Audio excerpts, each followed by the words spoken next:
Counselling കോർണറിൻ്റെ എല്ലാ പ്രേക്ഷകർക്കും സ്നേഹം നിറഞ്ഞ സ്വാഗതം. കൗൺസിലിംഗ് കോർണറിലൂടെ നിങ്ങൾക്ക് ലഭിക്കുന്ന സജഷൻസ് നിങ്ങളുടെ ജീവിത പ്രശ്നങ്ങൾക്ക് ഒരു പരിധിവരെയും പരിഹാരമാവുന്നുണ്ട് എന്നറിയുന്നതിൽ സന്തോഷം. ഓരോ ദിവസവും ഇവിടെ ലഭിച്ചുകൊണ്ടിരിക്കുന്ന കത്തുകൾക്ക് ഒരു മറുപടി നൽകുക, ആ കത്തുകളെ ഒരു വിചിന്തനത്തിനെടുക്കാൻ കൗൺസിലിംഗ് കോർണർ ശ്രമിക്കുന്നു. ഇന്ന് നമ്മോടൊപ്പം ഉള്ളത് ഈശോസഭ വൈദികനായ ഫാദർ ജോസ് തച്ചിൽ. അദ്ദേഹം മലാപ്പറമ്പ് ക്രൈസ്റ്റ് ഹാൾ ആസ്ഥാനമാക്കി പ്രവർത്തിക്കുന്ന SRC സോഷ്യോ റിലീജിയസ് സെൻറ്ററിൻ്റെ ഡയറക്ടർ കൂടിയാണ്. അച്ഛാ, സ്നേഹപൂർവ്വം സ്വാഗതം. Thank you. ഇന്ന് നമുക്ക് ലഭിച്ചിരിക്കുന്ന ഒരു കത്ത് ഗേ സെക്ഷൽ അതുമായി ബന്ധപ്പെട്ട ഒരു കത്താണ്. അച്ഛാ, ഇവിടെ പറഞ്ഞിരിക്കുന്നത് ഈ ഒരു തെറ്റിൽ നിന്ന് അദ്ദേഹത്തിന് അത് തെറ്റാണെന്ന് മനസ്സിലാകുന്നുണ്ട്. ആ ഒരു തെറ്റിൽ നിന്ന് മാറി നിൽക്കാൻ വളരെയേറെ അദ്ദേഹം ആഗ്രഹിക്കുന്നുമുണ്ട്. ഈ ഒരു ഇങ്ങനെയുള്ള ആ ഒരു സെക്ഷൽ ഫീലിങ്ങിൽ നിന്ന്, ഗേ സെക്ഷൽ ഫീലിങ്ങിൽ നിന്ന് അദ്ദേഹത്തിന് മാറി നിൽക്കുന്നതിന് ആവശ്യമായിട്ടുള്ള മാർഗനിർദ്ദേശങ്ങളും അതോടൊപ്പം അനാവശ്യമായിട്ടുള്ള ചിന്തകളൊക്കെ അദ്ദേഹത്തെ ഹോണ്ട് ചെയ്യുന്നുണ്ട്. അപ്പം ഇങ്ങനെയുള്ള നിത്യജീവിതത്തിൽ അദ്ദേഹം ഫേസ് ചെയ്തുകൊണ്ടിരിക്കുന്ന പ്രശ്നങ്ങൾക്ക് പരിഹാരം കാണാൻ വേണ്ടിയിട്ടാണ് അദ്ദേഹം ഇങ്ങോട്ട് ഈ ഒരു ലെറ്റർ അയച്ചിരിക്കുന്നത്. എങ്ങനെയാച്ചാ ഈ ഒരു കത്തിനെ വിലയിരുത്തുന്നു? സ്വവർഗ അനുരാഗത്തെ പറ്റിയുള്ള ഈ കത്ത് ഇന്ന് നമ്മുടെ ചുറ്റുപാടുമുള്ള ഒരു വലിയ പ്രശ്നത്തെപ്പറ്റി നമ്മുടെ ശ്രദ്ധ ക്ഷണിക്കുന്ന കത്താണ്. നാം ആദ്യം തിരിച്ചറിയേണ്ടത് സെക്ഷുവാലിറ്റി, ലൈംഗികത എന്നാൽ എന്ത് എന്നാണ്. അതിനെ ചുറ്റിപ്പറ്റി വളരെ വികൃതങ്ങളായ ധാരാളം കഥകളും ധാരാളം ചിന്തകളുമുണ്ട്. സെക്ഷുവാലിറ്റി എന്ന് പറയുന്നത്, ലൈംഗികത എന്ന് പറയുന്നത് അടിസ്ഥാനപരമായിട്ട് ഞാൻ പുരുഷനായിരിക്കുന്ന അവസ്ഥയും മറ്റൊരാൾ സ്ത്രീയായിരിക്കുന്ന അവസ്ഥയും എന്ന മട്ടിലാണ്. So sexuality is my way of being a man and sexuality is someone else way of being a woman. അതാണ് അടിസ്ഥാനപരമായിട്ട് ലൈംഗികത. ഇതിനെപ്പറ്റി വ്യക്തമായിട്ടുള്ള ഒരു ധാരണ ഇല്ലാത്തത് കൊണ്ടും ഇതിൻ്റെ ലക്ഷ്യത്തെപ്പറ്റിയുള്ള ഒരു ബോധ്യമില്ലാത്തത് കൊണ്ടും പലപ്പോഴും നമ്മൾ തെറ്റായ മാർഗങ്ങളിലൂടെ സഞ്ചരിക്കാറുണ്ട്. ഇത് ദൈവത്തിൻ്റെ ഒരു ദാനമാണ്. അതിമനോഹരമായ ഒരു കാര്യത്തിനു വേണ്ടിയുള്ള വളരെ വ്യക്തമായ ലക്ഷ്യത്തോടു കൂടിയുള്ള ദൈവത്തിൻ്റെ ഒരു ദാനമാണ്.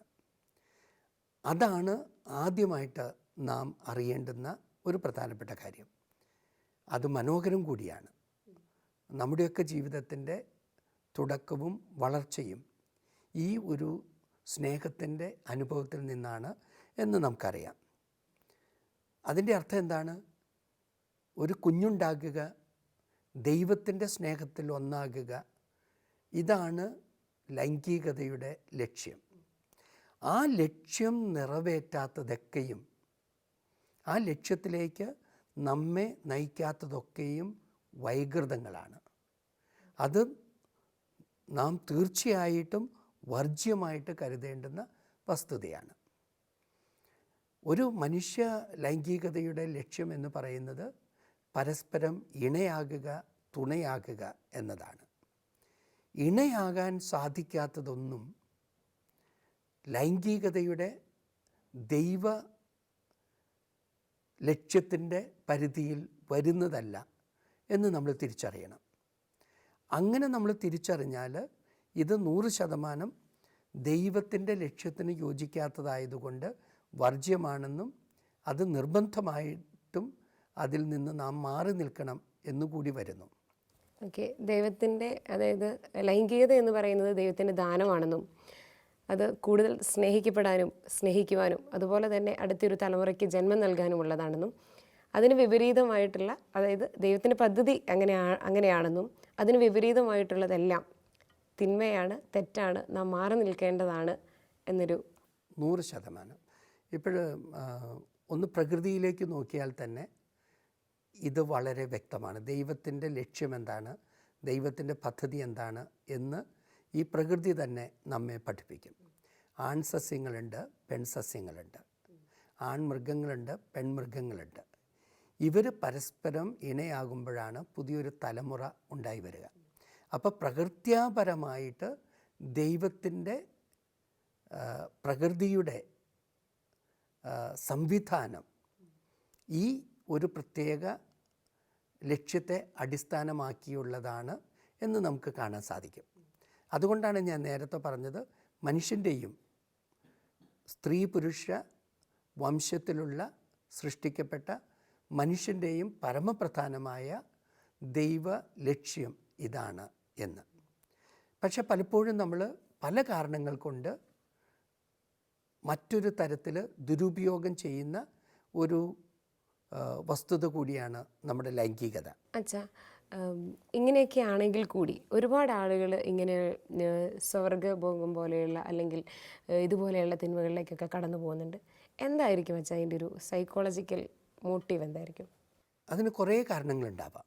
ഒരു പ്രധാനപ്പെട്ട കാരണം നമ്മുടെ കുട്ടിക്കാലത്തെ ഏതെങ്കിലുമൊക്കെ അനുഭവങ്ങൾ നമ്മുടെ ശരീരത്തിൽ ഒരു മുദ്ര പതിപ്പിച്ചിട്ടുണ്ടാവാം.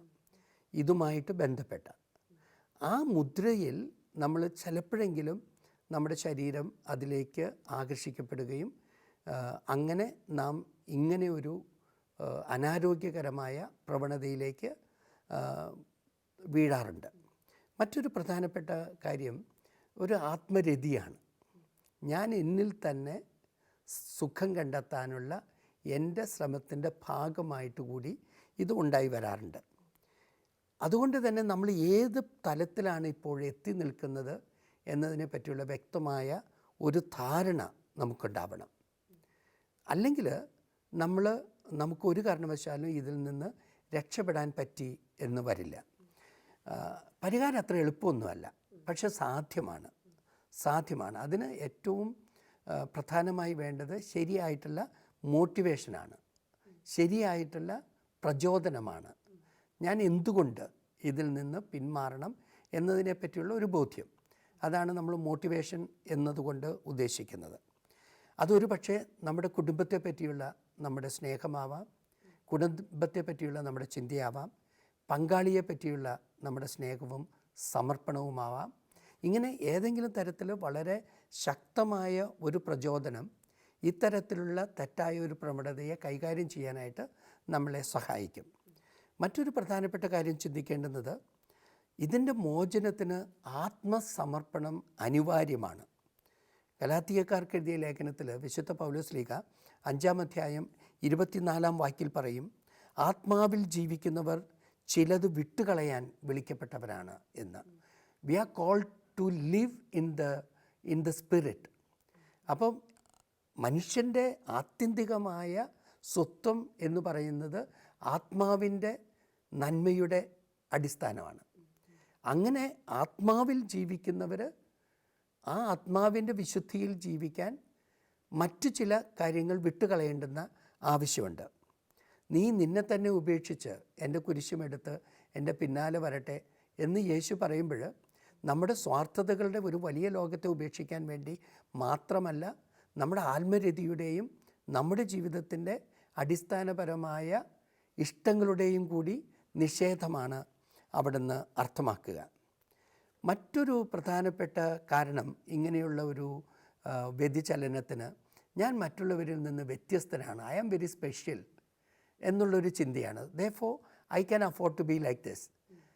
അത് വിട്ടുകളയുക എന്നുള്ളത് മറ്റൊരു പ്രധാനപ്പെട്ട കാര്യമാണ്. We are ordinary, we are normal. പ്രകൃത്യാപരമായി നാം ഒരേപോലെയാണ് എന്നൊരു ചിന്ത. പലപ്പോഴും ആളുകൾ വ്യത്യസ്തരാവാൻ വേണ്ടിയിട്ട്, അങ്ങനെ സ്വീകരിക്കപ്പെടാനും ശ്രദ്ധിക്കപ്പെടാനും വേണ്ടിയിട്ട് ഇങ്ങനെയുള്ള ബന്ധങ്ങളിലേക്കും അതിൻ്റെ ആഘോഷങ്ങളിലേക്കും കടക്കാറുണ്ട്. അതുകൊണ്ട് തന്നെ ഇതിനെപ്പറ്റിയുള്ള ഒരു അവബോധം, I am okay and I am normal, I am not very special എന്നുള്ളൊരു ചിന്ത പ്രധാനമാണ്. മറ്റൊരു കാര്യം, വിശ്വസിക്കുക, അനുസരിക്കുക, എളുപ്പ വഴികളില്ലെന്നറിയുക. അതായത് എനിക്ക് വ്യക്തമായ ഒരു തീരുമാനമുണ്ടാക്കുക. ആ തീരുമാനം ലോകം ഇടിഞ്ഞു വീണാലും ഞാൻ അനുസരിക്കും എന്ന് നിർബന്ധ ബുദ്ധിയാ തീരുമാനിക്കുക. അതിനെനിക്ക് സാധിക്കും എന്ന് വിശ്വസിക്കുക. ആ വിശ്വാസത്തിൽ ദൈവത്തോട് പ്രാർത്ഥിക്കുക. അപ്പോഴും നമുക്ക് മാനുഷികമായിട്ടുള്ള ഒരു മോട്ടിവേഷൻ്റെ ശക്തി കിട്ടും. ദൈവികമായ ഒരു ആത്മപ്രചോദനം ലഭിക്കും. ഇത് രണ്ടും വളരെ പ്രധാനമാണ് എന്ന് ഞാൻ വിചാരിക്കും. ചില തീരുമാനങ്ങൾ ജീവിതത്തിൽ കീപ്പ് ചെയ്യാൻ വേണ്ടിയിട്ട് ഷോർട്ട് കട്ട്സ് ഒന്നുമില്ല. ഒരു നിർബന്ധ ബുദ്ധിയാലേ നമ്മളത് ഫോളോ ചെയ്യേണ്ടതായിട്ടുണ്ട്. യെസ്, പലപ്പോഴും മനസ്സ് അന്വേഷിക്കുന്നത് ഷോർട്ട് കട്ട്സ് ആണല്ലോ. തടി കുറയ്ക്കാൻ ഗുളികയുണ്ടോ, എളുപ്പവഴി, അല്ലെങ്കിൽ ഇന്ന കാര്യം ശരിയായി കിട്ടാൻ വേണ്ടി എന്തെങ്കിലും ഒരു മന്ത്രമുണ്ടോ എന്നൊക്കെ അന്വേഷിക്കുന്ന ആൾക്കാരാണ്. അപ്പം നമ്മുടെ ഈ എളുപ്പവഴി അന്വേഷിക്കുക എന്നുള്ളത് മനുഷ്യ സഹജമായ ഒരു തെറ്റായ പ്രവൃത്തിയാണ്. ഈ ഒരു കാര്യത്തിലും ജീവിതത്തിൻ്റെ പരമപ്രധാനമായ എല്ലാ നേട്ടങ്ങളിലും നമ്മൾ തിരിച്ചറിയേണ്ടത് അതാണ്. There is no shortcut. വിയർക്കുക, അതിനുവേണ്ടി കഷ്ടപ്പെടുക, ഉറച്ച ബോധ്യത്തോടെ മുന്നോട്ട് പോകാൻ പറ്റുക. മറ്റൊരു പ്രധാനപ്പെട്ട കാര്യം, നമ്മുടെ ലൈംഗിക വിശുദ്ധി 100% പാലിക്കാനായിട്ട് ഉറപ്പായിട്ട് തീരുമാനിക്കുക. നാം നേരത്തെ പറഞ്ഞു, പങ്കാളിയോടുള്ള മനോഭാവം, ആത്മബന്ധം നമ്മെ ഇതിന് പ്രചോദിപ്പിക്കണം. അങ്ങനെ ഞാൻ എൻ്റെ പങ്കാളിയെ തീവ്രമായിട്ട് സ്നേഹിക്കുന്നുണ്ടെങ്കിൽ അതിൻ്റെ അർത്ഥം ആ പങ്കാളിക്ക് വേണ്ടി എൻ്റെ ചില പ്രവണതകളെ വിട്ടുകളയാൻ ഞാൻ തയ്യാറാവും എന്നുള്ളതാണ്. സ്നേഹമുള്ളിടത്താണ് സഹനമുള്ളത്. സഹിക്കാൻ തയ്യാറാകുമ്പോഴാണ് യഥാർത്ഥത്തിൽ സ്നേഹം മറ്റുള്ളവർക്ക് സംലഭ്യമാകുന്നത്. അതുകൊണ്ടാണല്ലോ കർത്താവ് ഈശോ മിശിഹ നമുക്ക് വേണ്ടി പീഡകൾ സഹിച്ച് മരിച്ച് നമുക്കായി സ്വർഗം വീണ്ടെടുത്ത് തന്നു എന്ന് നമ്മൾ വിചാരിക്കുന്നത്. ഈശോ പറയുന്നുണ്ട്, ഏറ്റവും വലിയ സ്നേഹത്തിൻ്റെ പ്രകടനം സ്വന്തം ജീവൻ കൊടുക്കുക, അതും തന്നെ തള്ളിക്കളഞ്ഞവർക്ക് വേണ്ടി ജീവൻ കൊടുക്കുക എന്ന്. ആ ഒരു അർത്ഥത്തിൽ എനിക്ക് എന്നെ തന്നെ തള്ളിക്കളഞ്ഞ് എൻ്റെ കുടുംബത്തിനും എൻ്റെ പങ്കാളിക്കും വേണ്ടിയിട്ട് എൻ്റെ ജീവിതത്തെ പുനഃക്രമീകരിക്കുക പ്രധാനമാണ്. അതുപോലെ സ്വയം അച്ചടക്കം പാലിക്കുക. To develop a will power എന്ന് പറയും. നമുക്ക് ഇഷ്ടപ്പെട്ട ചില കാര്യങ്ങൾ വേണ്ടെന്ന് വെക്കുക. കൊച്ചു കൊച്ചു കാര്യങ്ങളാവാം, പക്ഷേ അവയൊക്കെയും നമുക്കൊരു വലിയ മുതൽക്കൂട്ടാണ്. ഞാനിപ്പോഴും എനിക്ക് വെള്ളം കുടിക്കണമെന്ന് വിചാരിക്കണോ, 5 മിനിറ്റ് ഞാൻ കുടിക്കുന്നില്ല എന്ന് തീരുമാനിക്കുക. ഇങ്ങനെയുള്ള കൊച്ചു കൊച്ചു കാര്യങ്ങൾ വേണ്ട വേണ്ട എന്ന് വച്ചിട്ട് നാം നമ്മുടെ ആത്മശക്തിയെ, വിൽ പവറിനെ വളർത്തിയിട്ട് വളരെ വികൃതമായ ഈ ഒരു പ്രധാന പ്രശ്നത്തെ കൈകാര്യം ചെയ്യാൻ തക്ക വിധത്തിൽ നമ്മുടെ മനസ്സിനെ ശക്തിപ്പെടുത്താൻ നമുക്ക് പറ്റും. ചെറിയ വഴികളാണ്, പക്ഷേ അത് നിരന്തരം നാം പിൻചെല്ലുമ്പോൾ നമ്മളറിയാതെ തന്നെ അതിമനോഹരമായ ശക്തിക്ക് ഉടയവരായിട്ട് നമ്മൾ മാറും. മറ്റൊരു പ്രധാനപ്പെട്ട കാര്യം, നമ്മുടെ ദൈവവിശ്വാസത്തിൻ്റെയും ജീവിതത്തിൻ്റെയും പ്രവർത്തനങ്ങളുടെയും ആഴത്തിലേക്ക് ഇറങ്ങുക. Get lost in your faith, get lost in your life, get lost in your church. ഇങ്ങനെ നമ്മൾ സ്വയം ലയിച്ച് ചേരുമ്പോൾ ഈ വക കാര്യങ്ങൾ അപ്രധാനമായിട്ട് വരും.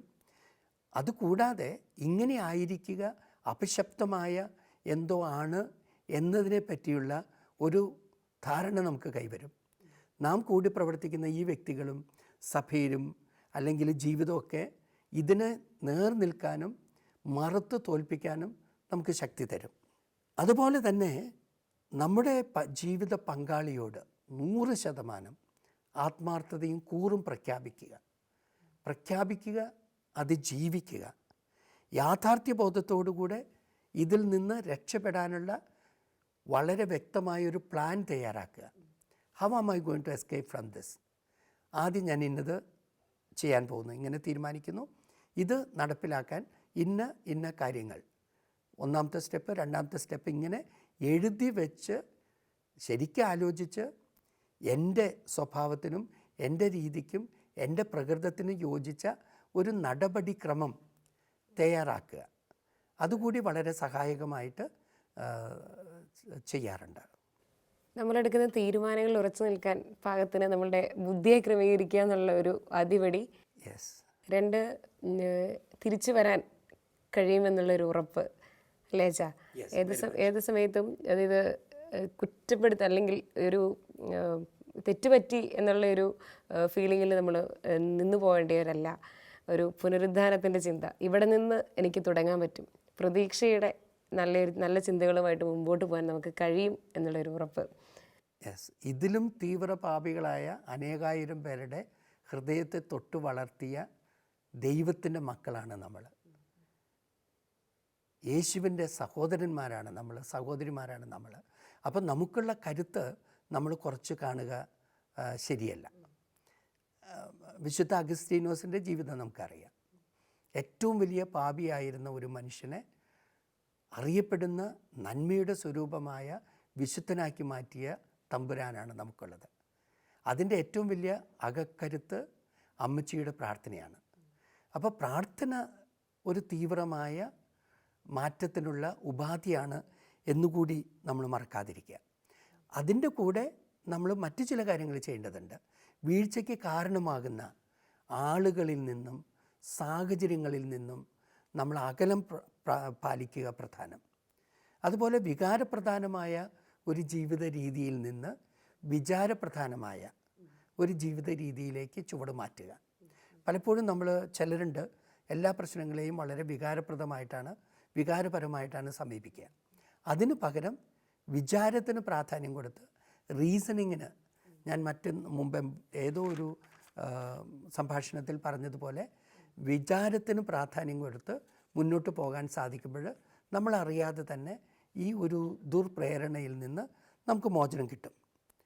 മറ്റൊരു പ്രധാനപ്പെട്ട കാര്യം, ആത്യന്തികമായിട്ട് ദൈവം എൻ്റെ കൂടെ ഉണ്ട് എന്നെ ശക്തിപ്പെടുത്താൻ. അതുകൊണ്ടാണല്ലോ ബൈബിൾ പണ്ഡിതന്മാർ പറയുക 365 പ്രാവശ്യം ബൈബിളിലുണ്ട് അത്രേ ദൈവം നിന്നോട് കൂടെ എന്നോട് കൂടെ എന്ന വാക്ക്. അതായത് ജീവിതത്തിൻ്റെ എല്ലാ ദിവസവും ദൈവം നമ്മെ ഓർമ്മിപ്പിക്കാൻ ശ്രമിക്കുന്നത് ഐ ആം വിത്ത് യു, ഞാൻ നിന്നോട് കൂടെയുണ്ട്. ഈ ഒരു ശക്തിപ്പെടുത്തലിൻ്റെ വിശ്വാസം ഇങ്ങനെയുള്ള ദുഷ്പ്രേരണയിൽ നിന്ന് നമുക്ക് മുക്തി നൽകും. ആ മുക്തിയിൽ പിടിച്ചു നിൽക്കാനുള്ള കരുത്ത് നൽകും എന്ന് നമ്മൾ തിരിച്ചറിയുക. മറ്റൊരു കാര്യം, ഇങ്ങനെയുള്ള ചില പ്രവണതകൾ താൽക്കാലികമായിട്ട് വന്നു ഭവിക്കാറുണ്ട്. ചില സാഹചര്യങ്ങൾ കൊണ്ട്, ചില വ്യക്തികളുടെ സ്വാധീനം കൊണ്ട് വെറും താൽക്കാലികമായിട്ട് ഇത് വന്ന് ഇല്ലാതെയാകാറുണ്ട്. ഒരു പക്ഷേ അതിനും ഈ ഒരു സഹോദരൻ്റെ കത്തിൽ സാധ്യതയുണ്ട്. താൽക്കാലികമായിട്ടുള്ള ഒരു പ്രതിഭാസമായിട്ട്, പക്ഷേ വ്യക്തമായിട്ട് അതിൽ നിന്ന് മോചനം നേടാൻ നമ്മൾ ശ്രമിച്ചില്ലെങ്കിൽ താൽക്കാലികമായിട്ടുള്ള ഈ പ്രതിഭാസം നമ്മുടെ ജീവിതത്തെ മുച്ചാലും മുടിക്കുന്ന തിന്മയുടെ കേദാരമായിട്ട് മാറും. ഈ ഒരു തിരിച്ചറിവ് നമുക്ക് പ്രധാനമാണ്. അതുപോലെ ചിലപ്പോഴും ചില തെറാപ്പീസ് വേണ്ടി വരും. ആരുടെയെങ്കിലും സഹായം, കൗൺസിലിങ്ങിൻ്റെ സഹായം, ഇങ്ങനെയുള്ള കാര്യങ്ങൾ വേണ്ടി വരും. മറ്റൊരു പ്രധാനപ്പെട്ട കാര്യം, വ്യത്യസ്തമായിട്ടുള്ള മൂല്യബോധ്യങ്ങളിലേക്ക് നമ്മളെ തന്നെ വളർത്തണം. എന്തുകൊണ്ട് ഞാൻ ഇങ്ങനെ ആവരുത്, ഇതായാലുള്ള എൻ്റെ ജീവിതത്തിൻ്റെ കെടുതികൾ എന്താണ്, എന്തൊക്കെ മൂല്യങ്ങളാണ് തകർന്നടിയാൻ പോകുന്നത്, മൗലികമായ സാർവലൗകികമായ എത്രയോ മനോഹരമായ മൂല്യങ്ങൾ എനിക്ക് നഷ്ടപ്പെട്ടു പോകും. ഇത്തരത്തിലുള്ള ഒരു ചിന്തയും അന്വേഷണവും പ്രധാനം. പിന്നെ നമ്മുടെ ജീവിതത്തിൽ നമ്മുടെ പങ്കാളിയുമായിട്ട്, മറ്റുള്ളവരുമായിട്ട് തീവ്രമായ സ്നേഹത്തിൻ്റെ നന്മയിലായിരിക്കുക, എല്ലാവരോടും സ്നേഹത്തിലായിരിക്കുക, അങ്ങനെ ആത്മബന്ധത്തിൻ്റെ ഒരു ആഘോഷത്തിൽ ജീവിക്കാൻ പറ്റുക. അങ്ങനെ നമുക്ക് സ്വതസിദ്ധമായ ആധ്യാത്മിക, ഭൗതിക, ആത്മബന്ധ ജീവിത തലങ്ങളിലേക്ക് നമ്മൾ സജീവമാകുമ്പോൾ നമ്മളറിയാതെ തന്നെ ഈ ദുർഭൂതം നമ്മൾ വിട്ടുപോകും. ഈ ഒരു വലിയ ഷിഫ്റ്റിങ് നടക്കും, ഇങ്ങനെയുള്ള നെഗറ്റീവായിട്ടുള്ള കാര്യങ്ങളിൽ നിന്നൊക്കെ പോസിറ്റീവായിട്ടുള്ള രീതിയിലേക്ക് ഒരു പാരഡൈം ഷിഫ്റ്റ്, ഒരു മൗലികമായ അടിസ്ഥാനപരമായ മാറ്റം നടക്കും എന്ന് ഉള്ളതാണ് അതിൻ്റെ പ്രത്യേകത. അങ്ങനെ നടന്നു കഴിഞ്ഞാൽ നമ്മൾ അറിയാതെ തന്നെ പുതിയൊരു ലോകത്തിൽ എത്തിപ്പെടും. അത് സസ്റ്റൈനബിൾ ആയിരിക്കുകയും ചെയ്യും.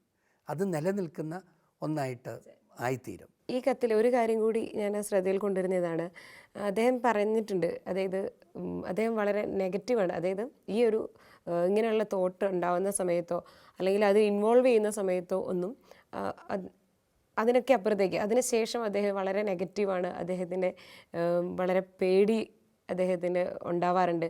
അങ്ങനെയുള്ള കാര്യങ്ങളൊക്കെ അദ്ദേഹം കത്തിൽ വിശദീകരിച്ചിട്ടുണ്ട്. അപ്പം ഇങ്ങനെയൊരു ഇപ്പം നമ്മളതിൻ്റെ പല വശങ്ങളെക്കുറിച്ച് നമ്മളിപ്പോൾ സംസാരിച്ചു. എന്താണ് അച്ഛാ ഇദ്ദേഹത്തിനൊരു പരിഹാരം, ഒരു സൊല്യൂഷൻ എന്ന നിലയിൽ? അപ്പം അച്ഛന് കുറേയേറെ കാര്യങ്ങൾ പറഞ്ഞു, ഒന്നുകൂടി ഒന്ന് കോൺസെൻട്രേറ്റ് ചെയ്ത് അച്ഛന് പറയാൻ പറ്റുമോ? ഏറ്റവും ശ്രദ്ധിക്കേണ്ടുന്ന ഒരു കാര്യം ഞാൻ ഒരു ഇടത്തിൽ പറഞ്ഞതുപോലെ വ്യക്തമായിട്ടുള്ള തീരുമാനവും അതിന് ഒരു പരിപാടിയും, വളരെ വ്യക്തമായിട്ടുള്ള ഒരു സമയക്രമത്തിൽ അധിഷ്ഠിതമായ ഒരു പരിപാടി. ഞാൻ ഇന്ന കാര്യങ്ങൾ ചെയ്യാൻ പോകുന്നു. രണ്ടാമത്തേത്, എൻ്റെ ആത്മശക്തി, എൻ്റെ വിൽ പവർ ഞാൻ ശക്തിപ്പെടുത്തുക. മൂന്നാമത്തേത്, മറ്റുള്ളവരുമായിട്ടുള്ള എൻ്റെ ആത്മബന്ധം, പ്രത്യേകിച്ച് എൻ്റെ ജീവിത പങ്കാളിയും കുടുംബവുമായിട്ടുള്ള എൻ്റെ ആത്മബന്ധം ഊട്ടി ഉറപ്പിക്കുകയും അത് തീവ്രതരമാക്കി മാറ്റുകയും ചെയ്യുക. നാലാമത്തേത്, സർവവും മറന്ന് നമ്മെ സ്നേഹിക്കുന്ന തമ്പുരാൻ്റെ സ്നേഹത്തിൽ പൂർണ്ണമായിട്ട് വിശ്വസിക്കുകയും എനിക്ക് മാറാൻ പ്രാപ്തിയുണ്ട്, ത്രാണിയുണ്ട്, തമ്പുരാൻ്റെ കരുണയിൽ എനിക്ക് സാധ്യമാണ് എന്ന അടിയുറച്ചൊരു വിശ്വാസത്തിൽ നമ്മെ തന്നെ സമർപ്പിക്കുക. അഞ്ചാമത്, സമൂഹം ചെയ്യേണ്ട കാര്യമാണ്. ഇങ്ങനെയുള്ള ആളുകളെ സഹാനുഭൂതിയോടുകൂടെ കാണുക, വിധിക്കാതെ. നമ്മുടെ വളരെ സ്നേഹവാനായ പോപ്പ് ഫ്രാൻസിസ് നമ്മളെ ഓർമ്മിപ്പിക്കുന്ന ഒരു കാര്യം അതാണ്.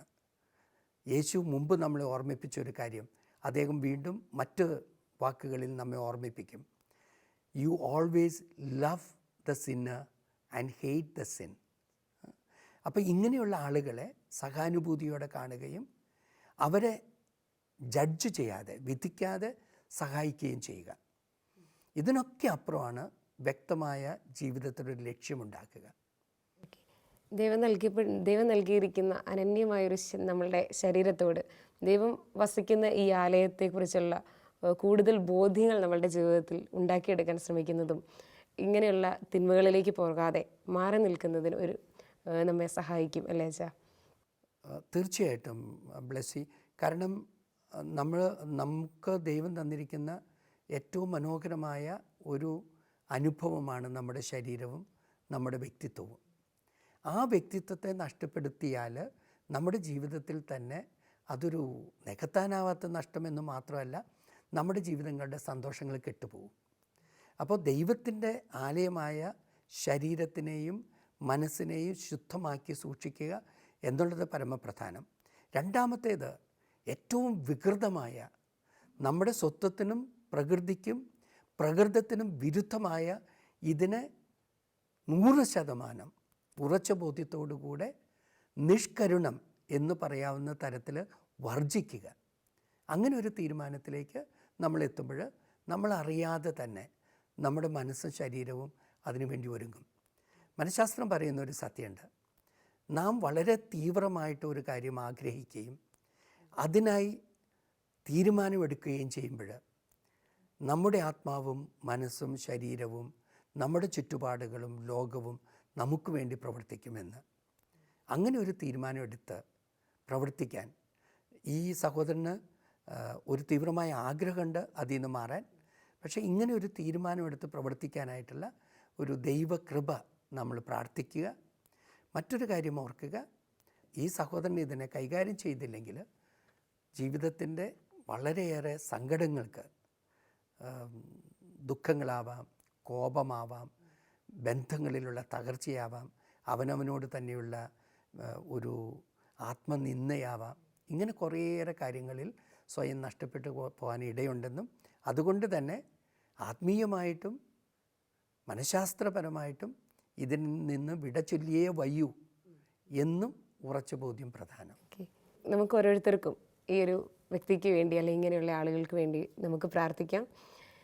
അതുപോലെ അച്ഛൻ ഈ ഒരു സമയങ്ങളിലൊക്കെയും ഇത്തരത്തിൽ ഒരുപാട് മാർഗനിർദ്ദേശങ്ങൾ മുമ്പോട്ട് വെച്ചു.